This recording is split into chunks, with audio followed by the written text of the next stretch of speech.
बहुत समय पहले की बात है। एक छोटा सा गांव था जो घने जंगलों और पहाड़ियों के बीच बसा हुआ था। वहां की रातें हमेशा धुंध से ढकी रहती थीं। गांव वालों के बीच एक रहस्यमय बात बहुत मशहूर थी। आधी रात को जंगल के किनारे एक जलती हुई लालटेन दिखाई देती थी।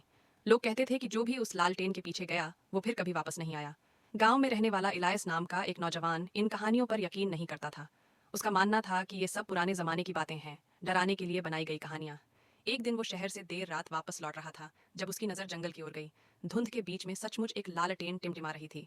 उसे डर नहीं लगा, बल्कि उसमें उत्सुकता जागी। वो लालटेन के पीछे चल पड़ा। जैसे जैसे वो आगे बढ़ता गया, लालटेन भी धीरे धीरे और अंदर जाती गई। जंगल का रास्ता पीछे से धुंध में गुम होता जा रहा था। हर बार जब इलायस उसे पकड़ने की कोशिश करता, लालटेन और दूर चली जाती। फिर अचानक लालटेन रुक गई। धुंध हल्की हुई और उसके सामने एक लंबा काले चोगे में लिपटा हुआ शख्स खड़ा था। उसके हाथ में वही लालटेन थी, लेकिन चेहरा नजर नहीं आ रहा था। वो कुछ नहीं बोला, बस एक हाथ उठाकर इलायस के पीछे इशारा किया।